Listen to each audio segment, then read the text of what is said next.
Shalom Bapak Ibu. Hari ini saya akan bagikan mengenai the balancer. Jadi pembuat keseimbangan. Jadi itu ada gambarnya.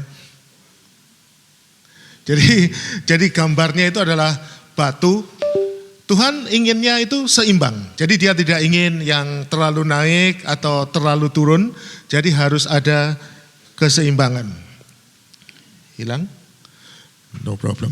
Kita berdoa lebih dulu aja ya. Yuk.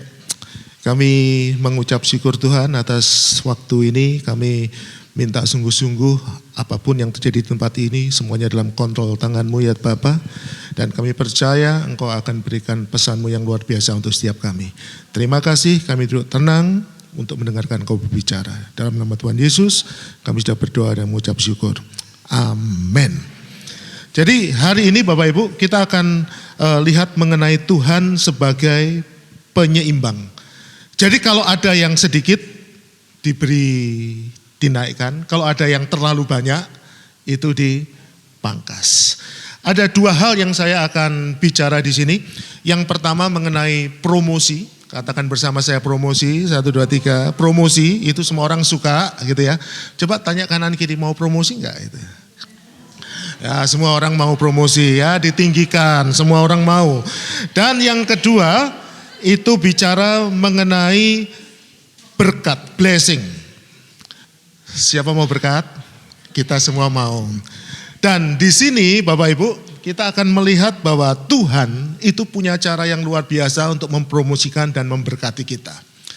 Jadi saya beri istilah, kalau tadi dikatakan bahwa semuanya dimulai dari benih, kita harus tahu benih yang benar untuk adanya promosi dalam hidup kita. Kita juga perlu tahu benih yang benar supaya ada berkat di dalam diri kita. Amin. Ya, langsung aja ya. Kita lihat yang pertama di dalam Lukas 14. Nanti ini semua ayatnya Lukas 14 ayat 7 sampai 14. Ada dua di situ. Yang bagian pertama mengenai promotion, bagian kedua mengenai blessing. Kita akan lihat, oh itu sudah ada, puji Tuhan. Puji Tuhan. Ya. Yuk kita baca sama-sama ini, 1, 2, 3. God is the balancer of unbalanced condition. God add what is lacking and take away what is excess. Yang tadi saya katakan ya, yang terlalu tinggi dipangkas, yang kurang ditambahi. Dan yang buat itu siapa? Tuhan. Jadi Tuhan itu melihat diri kita. Oh ini ada yang kurang, harus ditambahin. Ini ada yang berlebihan, harus dipangkas. Gitu ya. Nah kita akan lihat, waduh tulisannya jadi gak jelas. Yang pertama itu mengenai promotion. Kita lihat Lukas 14 ayat 11. Gak kelihatan ya di situ ya. Ya udah kita baca aja. Lukas 14 ayat 11. Sebab barang siapa meninggikan diri, berarti apa? Meninggikan diri itu harusnya segini kan? Tapi dia pengen lebih. Maka dan ia akan direndahkan. Dan barang siapa merendahkan diri, dia akan ditinggikan. Jadi kalau mau cari promosi Bapak Ibu, nggak usah cari yang cara aneh-aneh, nggak usah cari yang cara yang beda-beda, yang sesuai dengan dunia, katakan nggak perlu, gampang, merendahkan diri. Oleh karena itu salah satu nilai kita, enggak ada ini, satunya humility, ya kan, kerendahan hati. Jadi kalau kita mau sungguh-sungguh ditinggikan oleh Tuhan, jadilah rendah hati. Kenapa seperti itu Bapak Ibu? Ini kalau kita lihat Lukas 14 ayat yang pertama, Yesus ngomong di tengah orang-orang Farisi, orang-orang top. Dan orang-orang itu pengen sama-sama meninggikan dirinya. Itu orang Farisi. Kalau di kita nggak ada kan yang gitu? Semuanya kelihatannya kalau dari sini kelihatannya semuanya rendah hati. Betul nggak? Lihat kanan kiri. Nggak ada kan yang merasa dirinya hebat, luar biasa. Nggak ada di sini. Itu ceritanya di situ, berlomba-lomba pengen merasa hebat. Siapa yang paling hebat di gereja ini? Wah, puji Tuhan. Bukan Pak San? Waduh, kalau Pak Hasan sampai merasa seperti itu, nanti Pak Hasan nggak dipangkas itu, enggak. Saya tahu Pak Hasan nggak akan seperti itu. Tapi orang-orang pada waktu itu ingin merasa hebat. Tapi Bapak Ibu, jangan ini ya. Kadang-kadang ada sedikit loh, kita ini pengen merasa lebih hebat daripada orang lain. Betul apa tidak? Murid, mahasiswa-mahasiswa, itu kalau dia tahu IPK-nya misalkan, atau nilainya misalkan HD, high distinction, dia lihat ada rekannya cuma dapat kredit, kira-kira gimana? Seneng loh Pak, merasa hebat ya. Ternyata saya merasa hebat dari dirinya. Oh enggak ada yang seperti itu di sini ya. Wih hebat di sini ya. Itu di sono ada banyak. Jadi tanpa sadar kita ini menilai rekan kita. Kalau di sebelah kita ternyata, ternyata hartanya tidak terlalu banyak. Kadang-kadang kita merasa aku lebih hebat dari dia. Itu kadang-kadang tanpa sadar. Tidak tahu sih sadar atau tidak. Itu ya. Tapi kadang-kadang itu terasa. Betul ada seperti itu enggak? Oh enggak, puji Tuhan. Karena kalau ada seperti itu, berarti ada yang ketinggian nih. Maka yang namanya Tuhan pembuat keseimbangan. Dia pasti yang tinggi-tinggi, dia apa kan? Diturunkan. Ada satu teman, ini temannya istri saya itu, agak sombong dia. PhD, ya biasa sih karena PhD merasa sudah terlalu tinggi, ngomongnya sombong, agak sombong. Kita yang dengerin aja nggak suka itu. Ternyata orang itu kita nggak suka kalau dengerin orang ngomong sombong, betul nggak? Jadi tanpa sadar kita ini jadi ngelihat kalau dia lagi kena masalah, kita malah seneng. Jadi Bapak Ibu, kita aja tidak suka, kita aja pengen merendahkan orang yang sombong, betul enggak? Tuhan itu juga kita bantu kadang-kadang. Karena selain Tuhan yang merendahkan, kita juga ikut bantu merendahkan. Cuma mungkin sekarang nggak bisa, kenapa? Ternyata dia masih belum waktunya direndahkan, dia masih tinggi. Tapi kalau nanti suatu saat dia jatuh, banyak orang akan seneng bersama-sama merendahkan dia. Betul enggak? Nggak ngomong pun itu yang terjadi. Nah, oleh karena itu hari ini coba kita lihat. Tuhan kasih perumpamaan untuk orang-orang yang agak sombong. Sombong atau agak sombong? Beda tipis lah ya. Agak sombong itu juga sudah sombong. Siap belajar bagaimana supaya tidak sombong? Kita lihat langkahnya di perumpamaan ini.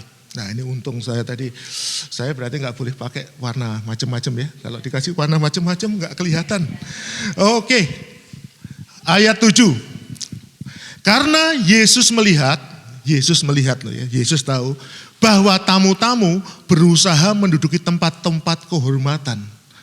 Jadi ada tempat-tempat kehormatan, itu tempat-tempat itu kalau beda dengan kita punya pesta Bapak Ibu. Kalau kita punya pesta kan tempatnya melingkar gini kan, jadi tidak terlihat. Kalau itu ada tempat-tempat yang terhormat, pengen ada di situ. Kalau di situ orang lihat, orang ini hebat banget, mereka berebut.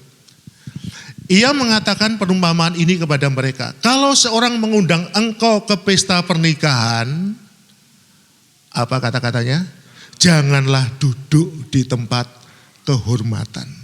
Jadi saya ngomong yang pertama itu prepare yourself. Kita ini ternyata nggak hebat-hebat amat.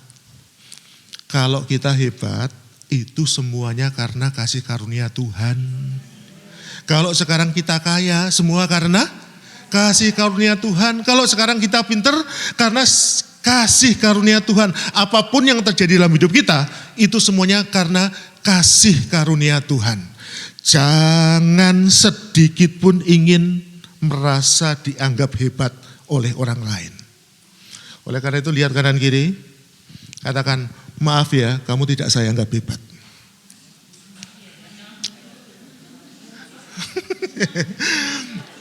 Tolong beritahu supaya mereka tahu. Apa kata-katanya? Maaf ya, kamu tidak saya anggap hebat. Jangan-jangan yang sebelah kita ini merasa hebat. Oleh karena itu kita ngomong, maaf ya, kamu tidak saya anggap hebat.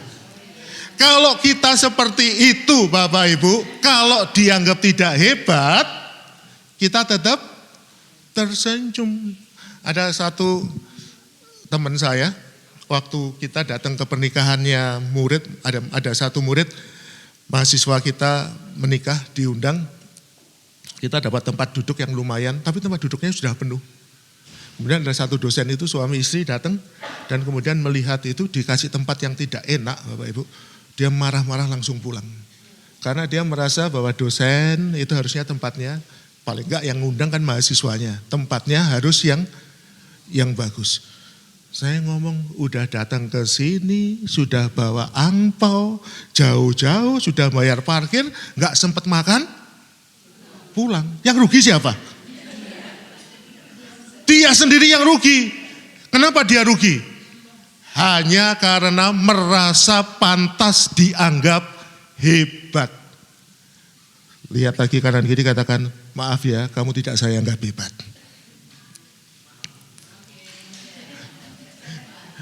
Biasa aja, B saja. Setuju? Tidak ada di antara kita yang hebat ya? Setuju enggak? Karena begitu kita merasa hebat, berarti sang penyeimbang akan datang. Yang merasa hebat direndahkan. Oleh karena itu lebih baik kita merasa biasa saja. Yang kedua, ayat yang ke-8. Sebab mungkin orang itu telah mengundang seorang yang lebih hebat dari kita. Setuju enggak? Oleh karena itu siapa kita? Kita merasa diri hebat di tempat ini, kita datang di tempat yang paling terhormat, tiba-tiba ada orang yang lebih hebat datang. Pak Jokowi datang ke tempat ini. Lah sudah, kemudian dia, oh Bu, sorry, tolong di belakang ya. Karena yang di depan tempatnya Pak Jokowi. Dan di situ dikatakan, supaya orang itu yang mengundang engkau dan dia jangan datang dan berkata kepadamu, berilah tempat ini kepada orang itu. Lalu engkau dengan malu harus pergi duduk di tempat yang paling rendah. Paling tinggi dilawankan paling apa? Kita paling tinggi, siapa yang menentukan? Kita sendiri. Tapi dipindah menjadi tempat yang paling rendah. Kita enggak mau jadi di tempat yang paling rendah. Amin. Karena dipindah. Oleh karena itu datanglah di tempat yang rendah aja enggak apa-apa. Kalau enggak dipindah pun tetap mengucap syukur. Tuhan loh, bayangin Bapak Ibu. Tuhan itu Tuhan yang Maha Kuasa kan. Diludahi.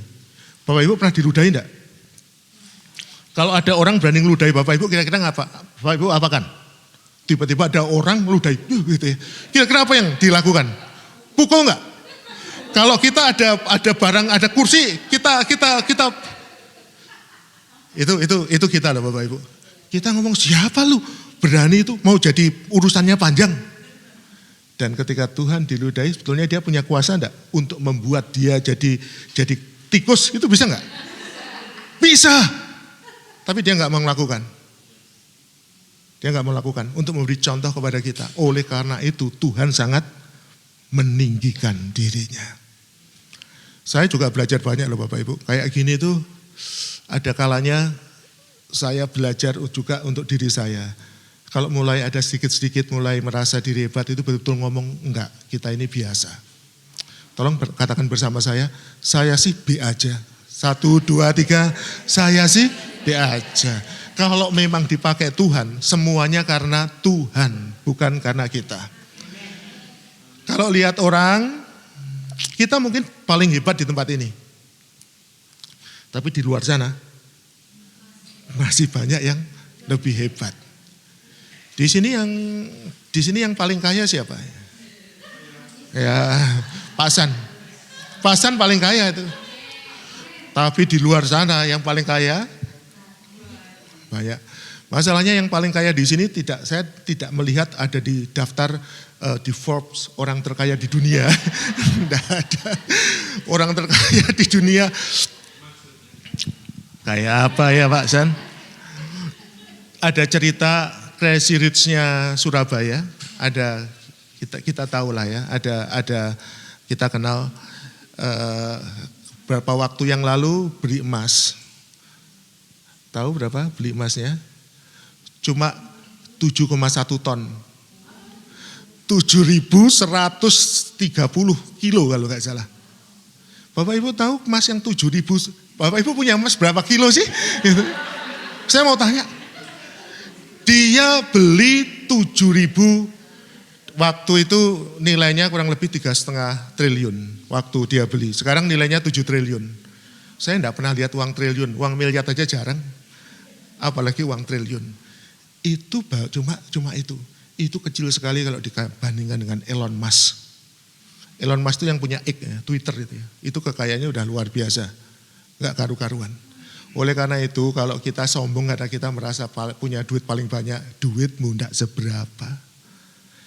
Gak usah nabur yang kayak gitu, taburlah kerendahan hati. Amin. Yuk kita sama-sama, saya salah satu bergabung di Rock itu saya lihat beberapa pendetanya di Rock itu humble. Ya di Pak Stan juga humble saya lihat ya.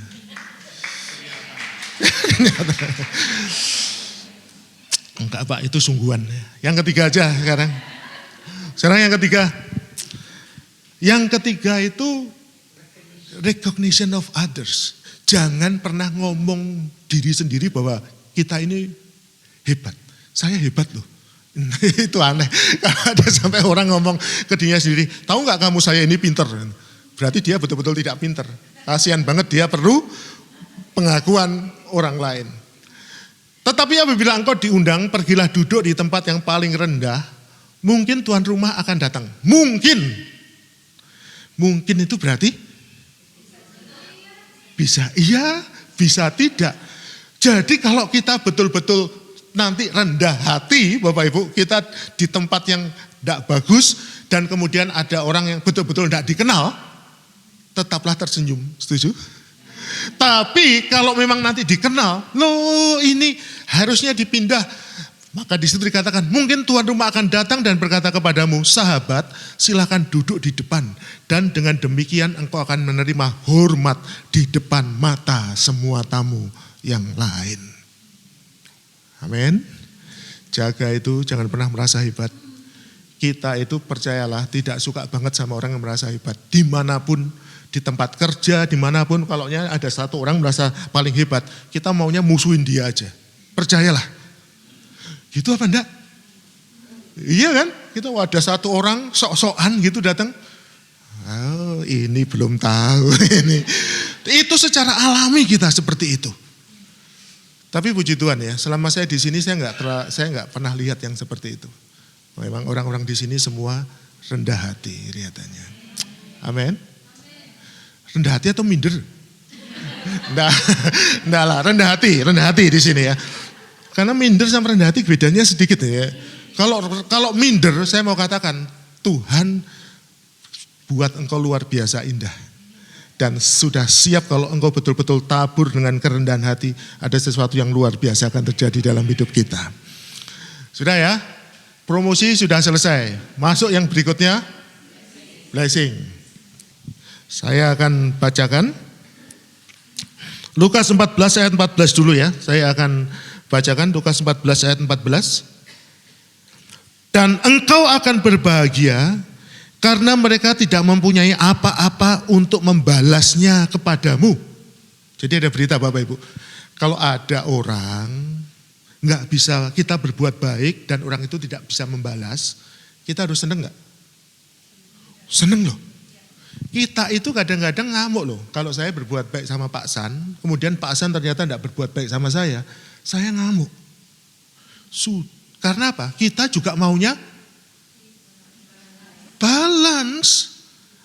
Saya berinya 10, dapatnya ya kalau 12 puji Tuhan gitu ya.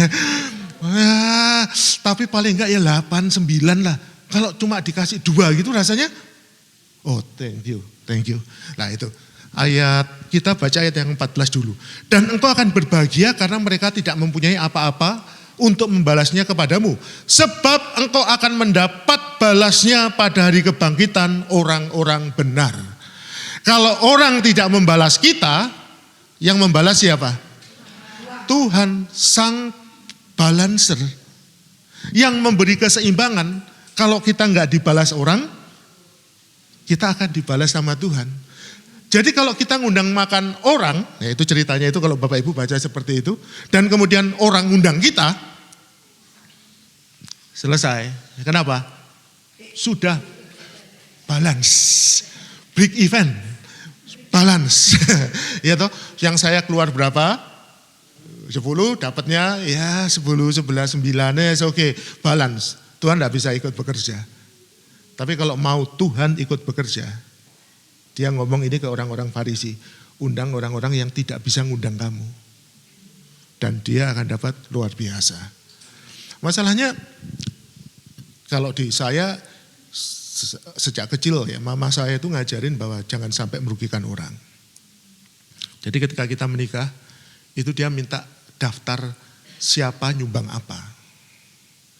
Jadi dibuatin tuh waktu itu, dicari, diminta, ya kan ada tulisan, si A memberi berapa, si B memberi apa. Kita suruh buat daftar tamu itu ngomong, di malam pertama itu malah nulisin itu. Ngitungi angpau itu nulisin waktu itu. Ini ngasih 100 misalkan itu, nulisin. Setelah itu dikasihkan orang tua, untuk apa? Orang mama saya yang lihat. Oh ini dulu saya ngasih sekian, cuma dapat sekian. Ya, gitu, misalkan gitu. Tapi Pak, kalau ini belum, dia ngomong, oh si A ini memberi sekian. Kalau nanti anaknya menikah, saya harus ngasih paling enggak sekian. Itu orang tua saya. Bapak Ibu gitu enggak ngalamin enggak? Supaya apa? Supaya balance dan supaya dia ngomong supaya tidak memalukan. Kita enggak mau ngambil berkatnya orang lah. Kita kalau bisa malah memberkati. Itu yang terjadi. Jadi sedikit diubah sekarang. Kalau bisa kasih yang lebih banyak kepada orang yang kekurangan. Itu Amsal 19 ayat 17. Apa itu? Ini Amsal orang yang berbuat baik kepada orang miskin memiutangi Tuhan. Orang berbuat baik sama orang miskinnya tidak bisa berbuat baik. Berarti ada ketidakseimbangan. Berarti siapa yang harus ikut campur? Tuhan. Oleh karena itu ketika menantikan Tuhan bekerja dalam hidup kita, tolong buatlah ketidakseimbangan. Bukannya ya wis nek gitu aku mau memberkati orang, ya udah aku enggak usah kasih orang banyak-banyak lah. Kebalik bukan itu. Tapi kita yang memberi lebih banyak kepada orang lain. Salah satu pengalaman saya Bapak Ibu yang membuat saya teringat itu peristiwanya sebelum menikah. Saya enggak tahu ya sudah, padahal kita menikah 2008 ya. Itu peristiwanya berarti 2006 salah saya. Oke. Berarti itu peristiwanya sebelum 2008 itu anak saya yang pertama lahir. Ya, salah sembahyang ya. Suatu saat malam-malam saya isi sepeda motor di Surabaya. Begitu datang, ya udah isi full gitu ya. Ada orang datang bawa, bukan jiri kan Pak, nonton. Ya, kan ini saya di sini nih, orangnya di sebelah saya kan. Ngisi itu dia di sebelah saya. Terus dia tanya, boleh nggak ngisi setengah liter? Duh kenapa setengah liter? Biasanya kan cuma 1 liter. Enggak bawa duit. Ini ada KTP, isi aja setengah liter, nanti saya pulang ngambil duit, terus kemudian nanti saya balik lagi. Saya di situ loh sebelah ini. Kalau dengar berita itu apa yang terjadi? Oh iya miris ya, terus kemudian pergi kan. Tuhan ngomong, loh kok gitu, kok pergi? Kamu membelikan dia 1 liter kan bisa. kamu bisikan itu kan bisa, kamu bawa duit. Agak jauh, balik saya ke situ. Saya ngomong, tadi itu gimana? Ada yang tadi ninggal KTP. Mas, kasihan mas, ninggal KTP ya, saya juga pernah kayak gitu. Tak isi, sudah tak suruh, tak pakai uang saya aja, orangnya tak suruh pergi. Itu hati saya langsung kena loh Bapak Ibu. Saya tahu pasti penghasilan saya waktu itu lebih banyak daripada yang jaga. Saya merasa itu pasti bukan yang punya, enggak mungkin yang punya. Dia pasti ya pegawai biasa. Tapi dia lakukan itu, dia mau berbuat baik untuk itu. Saya deket situ, dengarkan itu. Cuma ngomong, iya ya, kasihan ya. Terus pergi gitu itu tanpa ada tindakan. Luar biasa ya saya ya. Luar biasa. Oleh karena itu sejak saat itu, kita sekarang itu hati-hati kalau dengar berita-berita kayak gitu. Enggak enak. Pulang, dalam perjalanan ke pulang itu ya Tuhan ampuni gitu ya. Terus kemudian bayangin, dulu ada orang banyak kayak uang kaget itu. Uang kaget itu ada orang mau ngasih uang, tapi harus berbuat baik dulu. Kalau nanti dia berbuat baik, orangnya datang ngasih uang. Nggak tahu ya di sini ada atau enggak. Itu acara TV kayak gitu deh, kurang lebih. Uang kaget. Saya pas pulang itu Tuhan ngomong, kamu tahu nggak hari ini ada uang kaget juga. Tapi yang lihat malaikat-malaikat. Terus kemudian kamu yang jadi aktornya. Dan dengan santainya waktu itu kamu cuma ya, terus kamu pergi. Pada waktu kamu pergi itu langsung semua berkata, tidak berhasil. Orang ini hanya mikirkan dirinya sendiri. Sedih saya. Pernah gak punya pengalaman itu? Atau ya santai aja salahnya sendiri dia, bukan urusan saya. Itu saya juga kerja keras untuk uang ini. Gak boleh ngomong kayak gitu. Ada orang-orang yang sengaja dikirim Tuhan untuk itu. Peristiwa kedua, sama istri saya lagi makan bebek. Saya tidak tahu sudah pernah cerita belum makan bebek di Tugu Pahlawan, Surabaya. Pernah tahu Pak San? Sekarang udah pindah tapi, sekarang udah pindah. Tapi itu dulu tempatnya di depannya Bank BCA. Sekarang udah pindah di tempat lain. Nanti kalau mau tahu, ya kita juga belum pernah ke tempat yang baru itu, kita belum pernah itu.